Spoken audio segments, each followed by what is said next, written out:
आओ बहू आओ, अपने ससुराल में आओ। जी माँ जी, पर मेरे दहेज का सामान बाहर ट्रक में है, आप मेरे कमरे में रखवा दीजिए। और माँ जी मेरे दहेज को भी। अरे जेठानी जी, आप क्या दहेज लाई हो? मुझे तो आपका कुछ भी नहीं दिखाई दे रहा। अरे नहीं, मैं भी दहेज लाई हूँ। देखो ना, बाहर बहुत सारा राशन रखा हुआ है। 200 किलो गेहूं भेजे हैं मेरे पिताजी ने, 70 किलो चावल और बाकी 20 किलो अलग अलग तरह की दाल। वो क्या है ना, मेरे पिताजी किसान है ना। शादी के दहेज में कोई चावल गेहूं लेकर आता है क्या? अरे देखो मैं कितना सारा सामान लेकर आई हूँ। बेड है, अलमारी है, सोफा सेट है, वॉशिंग मशीन है, न्यू गैस सिलेंडर है। तुम्हारे गेहूं चावल से कपड़े धुलेंगे या तुम उस पर सो जाओगी या उस पर खाना पकाओगी? ये सब कौन दहेज में देता है? तुमसे अच्छा तो मेरा दहेज का सामान आए। बताओ माँ जी, आपकी बड़ी बहू आपके घर में कोई दहेज लेकर नहीं आई? अच्छा सा सामान। वही तो बहू, ये है गरीब कहीं की। मैंने बोला था अच्छा खासा दहेज दे देना, लेकिन नहीं, इसके पिताजी ने तो राशन भंडार भिजवा दिया है। अचार डालें इसका। माँ जी आप तो अच्छे से जानती हैं, पिताजी ने पहले ही आपको कह दिया था कि वो इतना सारा सामान नहीं दे पाएंगे, लेकिन हाँ इतना अनाज दे देंगे जिससे घर में खाने की कमी नहीं होगी। चाट लो इस राशन को तुम। जब घर के दोनों बेटे कमा रहे हैं तो इन चीजों की कोई जरूरत ही नहीं थी। और माँ जी, ये क्या, मैं इतना सारा दहेज लेकर आई हूँ और आपने बताया नहीं कि हमारा ससुराल एक कमरे का है। अब मैं अपना दहेज का सामान कहाँ रखूंगी? इनका आटा दाल चावल तो बिल्कुल नहीं आएगा। पहले मेरा दहेज रखवाइए, इनका नहीं। ऐसे कैसे? मेरा भी तो दहेज का सामान है, वो कहाँ जाएगा? वो भी इसी एक कमरे में रहेगा। वो जितना तुम्हारा है उतना ही मेरा भी है ना माँ जी? हाँ है तो, लेकिन मेरी अमीर बहू का ज्यादा दहेज आया है तो वो रहेगा। ये तेरे 200 किलो के गेहूं का क्या मैं अपने सर पर रखूं? बिल्कुल सही कहा माँ जी ने। यहाँ पहले मेरा सामान आएगा और ये गेहूं बाहर रख दो आप। गेहूं ज्यादा है वो बाहर रख दूंगी, लेकिन बाकी चीज यहाँ रखवाऊंगी। आखिर ये भी मेरा कमरा है। अरे माँ, शादी का सारा दिन यही दरवाजे पर ही पूरा करवाना है क्या? थक गया हूँ मैं। अरे हाँ जाओ, सारे बच्चे आराम करो। माधव, मनीष, छोटी बहू का बेड उस दीवार के कोने पर लगा दो। और तुम दोनों, तुम्हारा तो दहेज का सामान ही नहीं आया है तो वहाँ जमीन पर सो जाओ। ठीक है माँ जी। दोनों बेटे एक कोने में बेड लगवा देते हैं, वहीं दूसरी तरफ आरजू गद्दा बिछाती है। उसकी मदद तृप्ति भी करती है। लाइए भाभी, आपकी मदद करवा देती हूँ, काम जल्दी हो जाएगा। आप थक गई होंगी ना थोड़ा सा। कुछ ही देर में एक ही कमरे के बिस्तर पर आराम करते हैं। अगले दिन दोनों बहू पहली रसोई का खाना बनाती हैं। तब ओ जेठानी जी, ये गैस सिलेंडर्स मैं लेकर आई हूँ, इसलिए सबसे पहले इस पर मैं खाना बनाऊंगी। आप जब तक आलू वालू सब्जी वब्जी काट लो। मन तो नहीं है मेरा कि अपने दहेज की चीज आपको छूने दूं, लेकिन बना लेना। इस चक्कर में सब लोगों को खाना बनाने का ठेका मैं तो नहीं ले सकती ना। ठीक है देवरानी जी, लेकिन आज तो खीर बनेगी, वो तो मैं अपने राशन के चावल से बनाऊंगी। हम तेरे राशन के दहेज की अभी कोई जरूरत नहीं है। मेरे घर में इतना अनाज है कि पहले वो इस्तेमाल होगा। मुझे तो लग रहा है तेरे दहेज की राशन की हमें जरूरत ही नहीं पड़ेगी। इतना सारा बेफालतू में ले आई। अरे कोई सामान ले आती ताकि मेहमान देखकर इसका तो मजाक नहीं बनाते। वही तो माँ जी। फिर तृप्ति नहा धोकर शिवानी के ड्रेसिंग टेबल के सामने आकर उसका हेयर ड्राई इस्तेमाल कर रही थी। ये देखकर शिवानी तृप्ति पर चिल्लाती है। तृप्ति, तुम्हारी हिम्मत कैसे हुई मेरा सामान इस्तेमाल करने की? तुमने पूछा? अगर मेरा हेयर ड्रायर खराब हो गया तो इसका हर्जाना तुम भरोगी क्या? 4-5 रुपए का नहीं है, 78,000 का आया है। सॉरी भाभी, मुझे नहीं पता था आप इतना गुस्सा करेंगी। मैं कभी छूती ही नहीं। पूछ भी तो सकती हो ना तुम, लेकिन नहीं। यही तो बात है कि ये एक कमरे का ससुराल है। अगर मेरा पर्सनल कमरा होता तो तुम्हें अंदर घुसने से पहले भी सोचना होता। कोई बात नहीं बहू, जाने दे। कुछ देर बाद सब एक साथ बैठकर पहली रसोई का खाना खाते हैं। फिर शादी के कपड़े धुल रहे होते हैं तो सास वॉशिंग मशीन में कपड़े धोते हुए देख खुश होती है। अरे वाह बहू, मुझे या घर में किसी को भी हाथ से कपड़े धोने नहीं पड़ेंगे। ये वॉशिंग मशीन है ना, और ये कपड़े तो बहुत जल्दी सूख गए, बस हवा लगानी है। यही तो काम है माँ जी इस वॉशिंग मशीन का। अमीर घर से हूँ तो आपने ये वॉशिंग मशीन देख ली, वरना गरीब बहू के चलते आप इन अच्छी चीजों का कभी लाभ ही नहीं उठा पाती। हाँ बहू, ऐसे गरीब बहू भी कुछ दहेज में सामान लाती, लेकिन नहीं, चावल बावल उठा लाई है। अरे सोफा सेट लगे, कम से कम रिश्तेदार तो देखते, लेकिन नहीं। माँ जी, माना कि दहेज में अच्छी चीज लेकर नहीं आई, लेकिन खराब चीज भी नहीं लाई। आपको अंदाजा भी नहीं होगा, मैं बहुत महंगा राशन लेकर आई हूँ, वो भी अपने ही पिताजी के खेत से, जिसमें कोई मिलावट नहीं है। अरे जा जा, मुझे मत सिखा। रात को सोने में गरीब बहू को प्रॉब्लम होती है। बाकी सब तो आराम से सोते हैं, लेकिन जमीन पर उसे जगह नहीं मिलती। बगल में नंद जो सो रही थी। तृप्ति, तुम थोड़ा उधर हो जाओ, मुझे जगह नहीं मिल रही है। यहाँ तुम्हारे भैया हैं, भाभी इस तरफ दीवार है और इधर भी जगह नहीं है। छोटी भाभी के दहेज का सामान भी रखा और आपके दाल चावल भी है, फिर कहाँ जाएं और सोने। अच्छा ठीक है। जैसे तैसे आरजू सो जाती है। कुछ देर बाद दो चूहे आकर दाल चावल की बोरी को काट देते हैं और शिवानी के नए पलंग के गद्दे को भी कुतर जाते हैं। अगली सुबह जब शिवानी की नजर पड़ती है तो फिर चिल्लाने लगती है, ये भगवान, मैं तो परेशान हो चुकी हूँ। एक तो एक ही कमरा है, वो भी पर्सनल नहीं है, और यहाँ पर भी चूहे मेरा नया दहेज का बिस्तर कुतर कर चले गए। ऐसे ही तो नहीं आए होंगे। ये देखो, इनके दाल चावल की बोरी भी कन्नी हुई रखी है। जरूर वो इसी के पीछे आए होंगे। माँ जी देख रही है ना आप, गरीब जेठानी जी की वजह से मेरे दहेज के सामान के साथ क्या हो गया। अरे मैया, तेरा तो नया गद्दा था, कैसे चूहा खा गया बताओ। क्यों री गरीब चुड़ैल, देख ले, तेरे 2 कौड़ी के राशन दहेज की वजह से मेरी बहू का दहेज खराब हो गया। माँ जी, चूहे ने भी तो मेरी राशन की बोरी को काट दिया, और आपने ही रसोई नहीं बनवा रखी है, तो मैं क्या करूँ। आपने एक कमरे का ससुराल क्यों बनवाया? अलग अलग कमरा होता तो आज ऐसा नहीं होता। हाँ माँ, भाभी ठीक कह रही हैं, तू तो चुप ही रह। ये कहकर सब अपने अपने काम में लग जाते हैं। फिर शिवानी ओवन में चीज पास्ता बनाकर लाती है, जिसे खाकर सास बहुत खुश होती है। वाह बहू, तूने कितना अच्छा बनाया है, मैंने तो पहली बार खाया। चलो, कुछ तो फायदा हो रहा है दहेज में तेरे सामान लाने का। इसके चावल को तो कुकर में ही पकाना होगा। छोड़िए, बेचारी गरीब जेठानी को क्या बार बार ट्रोल करना। ये लीजिए, आप भी खा लीजिए, कभी खाया नहीं होगा ना। शुक्रिया, वैसे ये बहुत अच्छा लग रहा है खाने में। अच्छा तो लगेगा ही, मैंने ओवन में जो बनाया है। ऐसी वक्त गुजरता है। एक दिन आरजू खाली वॉशिंग मशीन की अलमारी पर अपने गेहूं और दाल चावल की बोरी रख रही होती है, जिसे देख देवरानी चिढ़ जाती है। ओहो, क्या हरकत की है आपने मेरी वॉशिंग मशीन के अंदर। चावल की बोरी क्यों रखी है? मशीन खराब करना चाहती हो क्या? वैसे ही इस एक कमरे में जगह नहीं है। अरे, इसी एक कमरे में जगह होती तो मैं चावल की बोरी इसमें क्यों रखती। जगह बन जाए इसलिए मैंने खाली वॉशिंग मशीन में बोरी रख दी, फिर बाद में हटा देती जब तुम्हें कपड़े धोने होते। नहीं, आप मेरी वॉशिंग मशीन को खराब करना चाहती हैं क्या? आप हटा लीजिए इसे यहाँ से। आरजू समझाती है। फिर भी शिवानी खुद से उसकी बोरी को निकालकर घर के गेहूं के ड्रम के साथ रख देती है। वहीं दोनों बेटे एक कंपनी में काम करते थे, जहां इलेक्शन के दौरान सारी चीज महंगी हो जाती है और उनकी कंपनी किसी इलीगल काम में होती है, जिस वजह से बंद कर दी जाती है और दोनों भाई नौकरी से हाथ धो बैठते हैं। फिर शाम को सब खत्म हो गया, अब हम क्या करेंगे?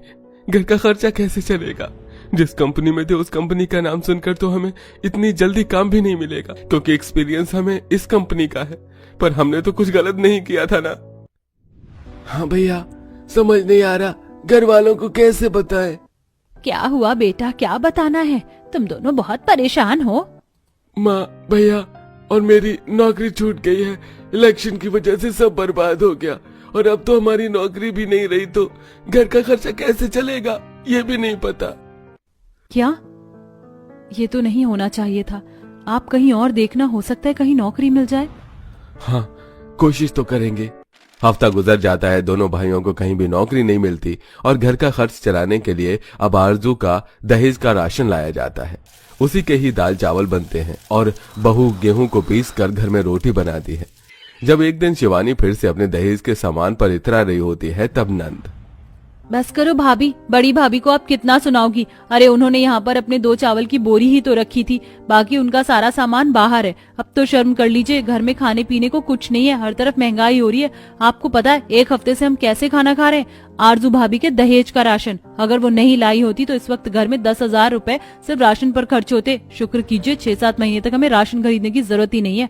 हम सबको तो एहसानमंद होना चाहिए, लेकिन आप बस सुनाई जा रही हैं। शुक्र है तृप्ति, तुमने तो मुझे समझा। राशन का क्या महत्व होता है अब पता चलेगा। दहेज में फर्नीचर, सोफा, ओवन तो खा नहीं सकते ना। मेरे दहेज का ही तो राशन काम आ रहा है।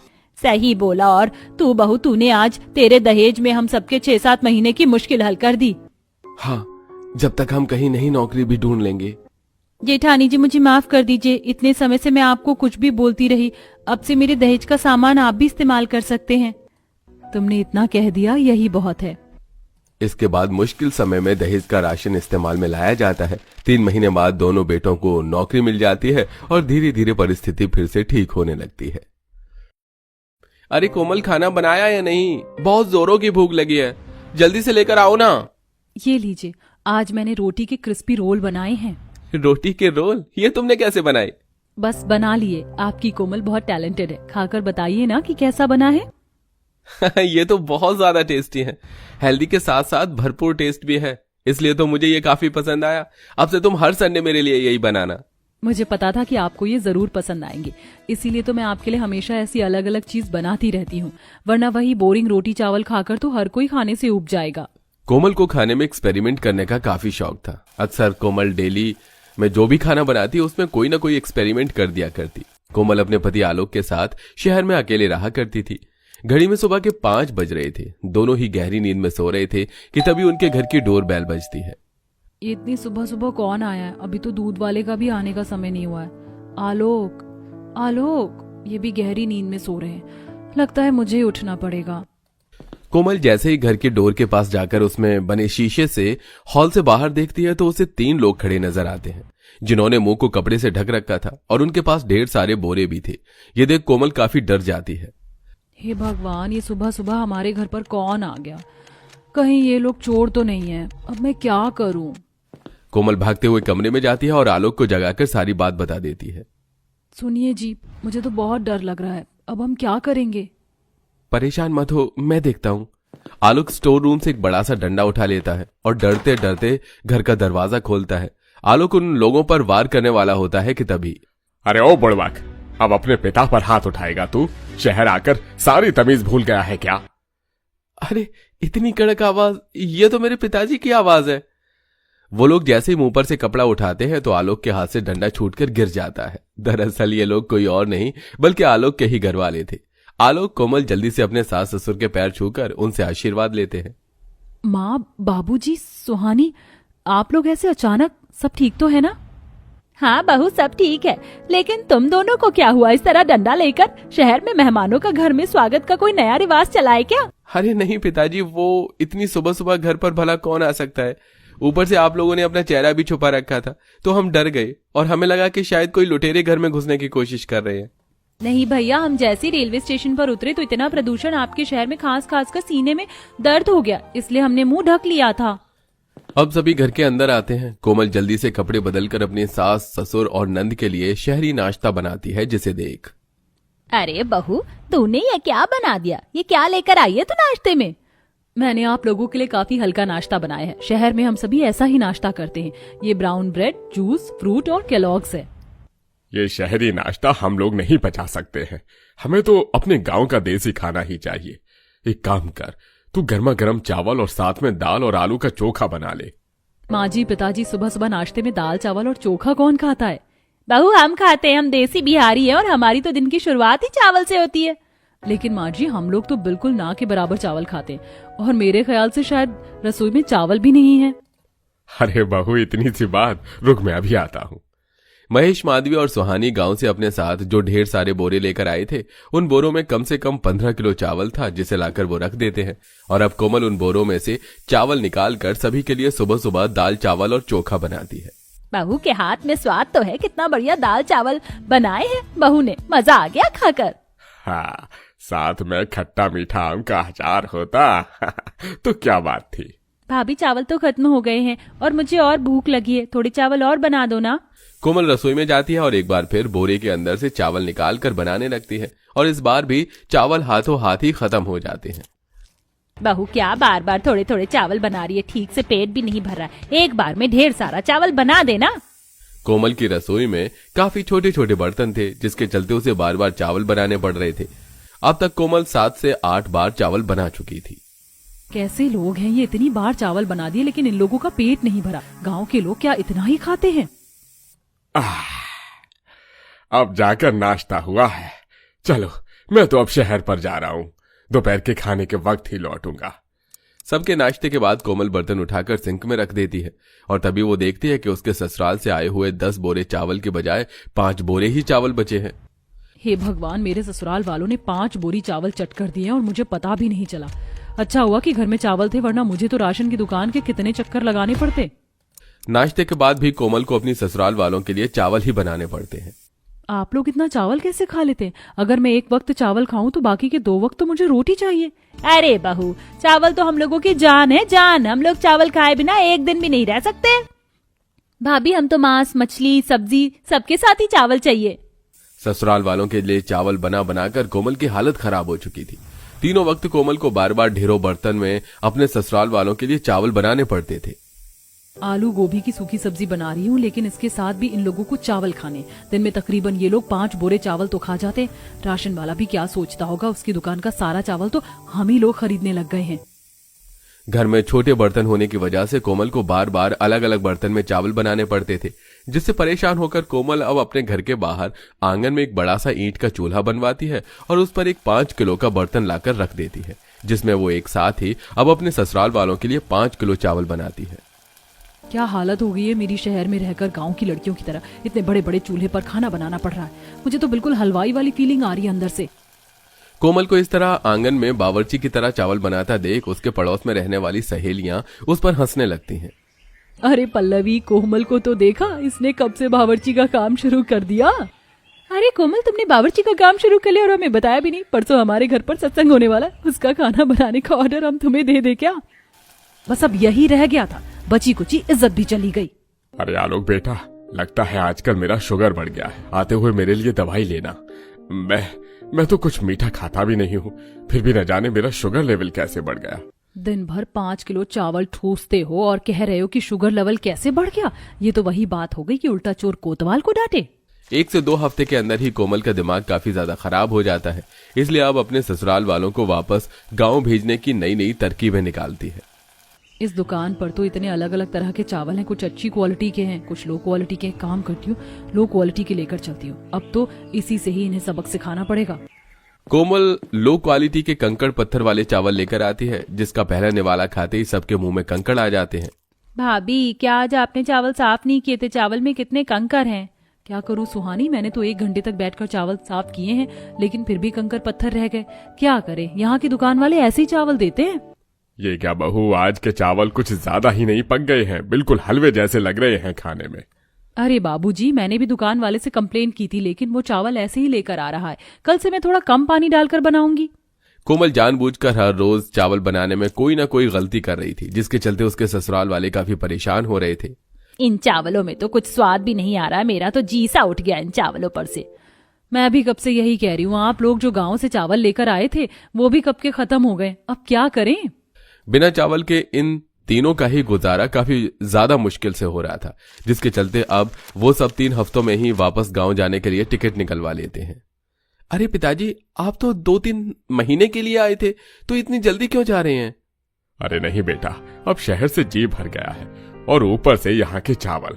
अगर 4 दिन और रहे ना तो बिना खाए तो हम लोग देवी मैया को प्यारे हो जाएंगे। अब अगले साल ही आएंगे हम। चलो, आखिरकार छुटकारा तो मिला मुझे, थैंक गॉड। अब तो मैं साल भर तक चावल नहीं बनाऊंगी।